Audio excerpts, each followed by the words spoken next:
Si cet avertissement est pris au sérieux, il pourrait changer l'équilibre stratégique mondial en quelques jours. Parce que cette fois, ce n'est pas une déclaration vague, ce n'est pas une formule diplomatique, c'est un message direct.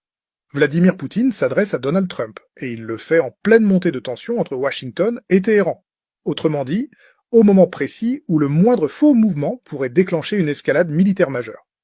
La question n'est plus seulement les États-Unis vont-ils frapper l'Iran? La question devient que fera la Russie si cela arrive? Et c'est là que tout bascule. Depuis plusieurs semaines, les tensions entre les États-Unis et l'Iran atteignent un niveau rarement vu depuis la crise du détroit d'Ormuz. Washington multiplie les déclarations fermes. Des porte-avions sont repositionnés. Des bombardiers stratégiques sont placés en alerte avancée. Les discours se durcissent. En face, Téhéran répond par des démonstrations de force, tests de missiles, manœuvres navales, rhétorique assumée de dissuasion. Mais derrière ce duel apparent, un troisième acteur observe, calcule et parle. La Russie. Moscou ne se contente plus de commenter. Elle avertit. Poutine fait passer un message clair. Toute tentative de déstabilisation majeure de l'Iran aura des conséquences imprévisibles. Et ce mot, imprévisible, n'est jamais choisi au hasard. Pour comprendre ce qui se joue, il faut revenir à la logique stratégique actuelle. Depuis la guerre en Ukraine, la Russie est engagée dans une confrontation indirecte avec l'Occident. Les sanctions, les livraisons d'armes, l'isolement diplomatique. Dans ce contexte, l'Iran est devenu un partenaire clé de Moscou. Coopération militaire, échanges technologiques, coordination énergétique, alignement diplomatique face aux États-Unis. Autrement dit, frapper l'Iran aujourd'hui, ce n'est plus frapper un acteur isolé. C'est potentiellement défier un axe stratégique en formation. Et Poutine le rappelle, son message à Trump n'est pas une menace frontale. C'est une ligne rouge implicite. Il ne dit pas « nous entrerons en guerre », il dit « vous devez mesurer les conséquences ». Et dans le langage des grandes puissances, cela signifie « nous avons des options ». Quelles options? Première possibilité, un soutien militaire accru à l'Iran. Livraison d'armements avancés, systèmes anti-aériens plus sophistiqués, renseignements en temps réel. Deuxième possibilité, élargir la pression ailleurs, en Ukraine, en Syrie, dans l'Arctique, dans l'espace cyber. Autrement dit, si Washington ouvre un front au Moyen-Orient, Moscou pourrait en ouvrir un autre, là où les États-Unis sont déjà engagés. C'est une logique d'équilibre par dispersion. Et Trump le sait. Car une opération militaire contre l'Iran ne serait pas une frappe isolée. Ce serait un choc géopolitique. L'Iran contrôle indirectement plusieurs leviers régionaux. Les milices en Irak, le Hezbollah au Liban, les Houthis au Yémen, des réseaux en Syrie. Une attaque américaine pourrait déclencher une réaction en chaîne. Missiles sur des bases américaines, blocage partiel du détroit d'Ormuz, hausse brutale des prix du pétrole, instabilité financière mondiale. Et dans ce chaos, la Russie pourrait tirer profit stratégique. C'est précisément ce que l'avertissement de Poutine sous-entend.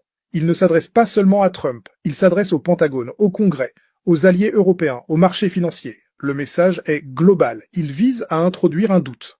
Car dans les crises internationales, le doute est une arme. Si Washington hésite, Moscou gagne du temps. Si les alliés s'inquiètent, l'unité occidentale se fragilise. Si les marchés paniquent, la pression politique intérieure augmente. Tout cela sans tirer un seul coup de feu. C'est une guerre psychologique de haut niveau. Mais il y a plus. Certains analystes estiment que la Russie ne veut pas nécessairement une guerre entre les États-Unis et l'Iran. Elle veut une tension contrôlée. Pourquoi? Parce qu'une escalade limitée détourne l'attention de l'Ukraine. Elle disperse les ressources américaines.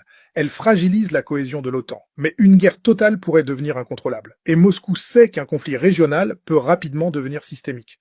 Alors l'avertissement de Poutine a une double lecture. D'un côté, dissuader Washington d'aller trop loin. De l'autre, rappeler que la Russie reste un acteur central du jeu mondial. C'est aussi une démonstration de posture.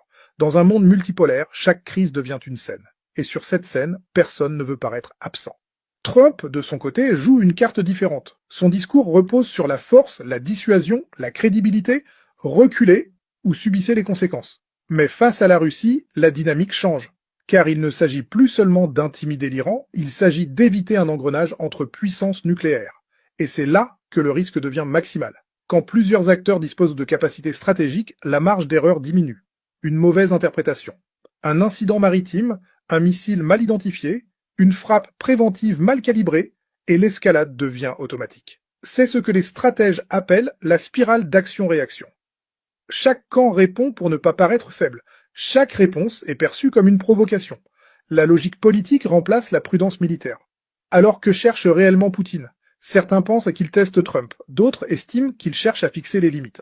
Mais une chose est certaine, il ne parle pas sans calcul, chaque mot est pesé, chaque silence aussi. Et dans ce contexte, la grande question est simple. Les États-Unis veulent-ils ouvrir un nouveau front stratégique alors que le monde est déjà fragmenté? Car aujourd'hui, le système international est sous tension permanente. Ukraine, Taïwan, Mer Rouge, Proche-Orient. Les lignes de fracture se multiplient, et plus elles se multiplient, plus les interactions deviennent imprévisibles. L'avertissement russe s'inscrit dans cette logique globale. Il rappelle que le conflit entre Washington et Téhéran ne serait jamais purement bilatéral. Il serait systémique, énergétique, militaire, financier, diplomatique. Et c'est précisément ce qui inquiète les capitales occidentales. Car si la Russie soutient activement l'Iran, et que la Chine reste en arrière-plan stratégique, alors le rapport de force change. On passe d'une crise régionale à un affrontement de blocs. Et l'histoire montre que ces transitions sont rarement stables. Alors, que va faire Trump?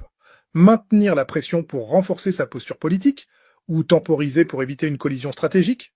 Et surtout, jusqu'où la Russie est-elle prête à aller? C'est là que se joue l'équilibre mondial des prochains mois. Nous ne sommes peut-être pas à la veille d'une guerre ouverte, mais nous sommes clairement dans une phase de test des limites. Et dans ce type de phase, les erreurs coûtent cher, très cher. Une chose est sûre, lorsque Poutine adresse un avertissement direct à un président américain en pleine crise internationale, ce n'est jamais anodin, c'est un signal. La vraie question est maintenant la suivante. Sommes-nous face à une simple démonstration diplomatique ou au prélude d'un basculement stratégique majeur? L'avenir proche nous le dira, mais l'équilibre mondial, lui, est déjà en train de se tendre. L'Iran est un État souverain indépendant. Les affaires iraniennes doivent être décidées de manière indépendante par son propre peuple. La Chine souhaite et soutient le maintien de la stabilité en Iran. La Chine soutient la sauvegarde de la souveraineté, de la sécurité et de l'intégrité territoriale de l'Iran. Le recours à la force ne peut résoudre les problèmes. Tout aventurisme militaire ne ferait que plonger la région dans l'abîme de l'incertitude.